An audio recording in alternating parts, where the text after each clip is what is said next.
Isang mapagpalang araw sa atin lahat, sa aming mga minamahal na partner clients. Kamusta po kayo?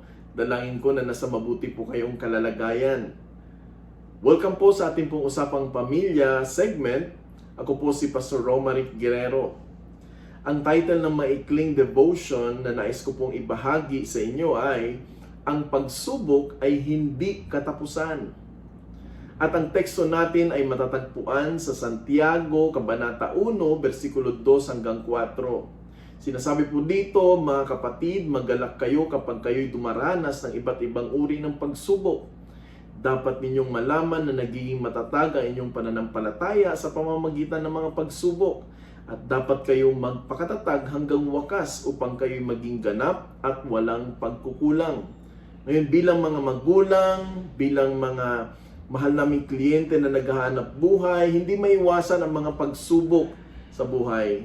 May mga panahong mahina ang mga kinikita, may biglang pagkakasakit sa pamilya, may mga problemang pinansyal o may mga pagkakataong tila ba sunod-sunod ang mga hamon sa buhay. Sa ganitong sitwasyon, madaling mawala ng pag-asa at isipin na lang na parabang wala na talagang gagawa o magagawa o wala nang kapag-asa ang ating kalalagayan. Ngunit bilang mga anak ng Diyos, may paalala ang kanyang salita. Ang pagsubok ay hindi katapusan ng ating kwento. Maring ito ay paraan ng Diyos upang tayo ay palakasin, hubugin at ihanda sa mas mabuting layunin. Sinabi ni Santiago na dapat ituring na kagalakan ang pagharap sa iba't ibang pagsubok. Hindi dahil masaya ang problema, kundi dahil may ginawa ang Diyos sa ating buhay sa pamamagitan nito. Ang pagsubok ay parang apoy na nagpapadalisay sa ginto. Habang dumaraan tayo sa mga ganitong hamon, unti-unting hinuhubog niya ang ating pananampalataya, pagtitiis at pagtitiwala sa Kanya. At madalas nating hinihiling na alisin agad ng Diyos ang ating problema, ngunit kung minsan, mas pinipili niyang baguhin muna ang ating puso at palakasin ang ating pananampalataya. Kaya bilang mga partner clients namin, maaring may mga panahong mabagal ang negosyo o tila hindi sapat ang kinikita upang matugunan ang lahat ng pangailangan ng pamilya. Ngunit huwag nating hayaang ang mga pagsubok ang maging batayan ng ating pag-asa.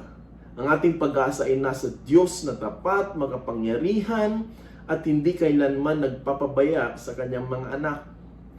At bilang aplikasyon, sa halip na mawalan na pag-asa o sumuko na lang kapag may problema, ugaliin natin itanong, Panginoon, ano po ang nais niyong ituro sa akin sa sitwasyong ito?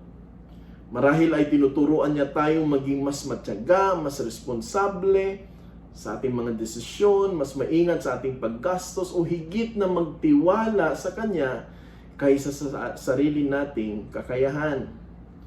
Kaya bilang pangwakas, huwag natin hayaan ang ating kasulukuyang pagsubok ang magdikta ng ating kinabukasan. Ang Diyos ay may layunin sa bawat hamon ng ating pinagdadaraanan. Patuloy tayong manalangin, patuloy tayong magsikap at magtiwala lamang sa Kanya. Tayo po ay hindi pinababayaan ng Diyos sa maraming pagkakataon at nakakaahon tayo sa buhay sa kabila ng mga hamon at pagsubok sa buhay. Kaya ito po si Pastor Romaric Guerrero. Salamat po sa inyong pakikinig sa mahalagang segment ng Values Formation Program ng Light Microfinance, ang Usapang Pamilya.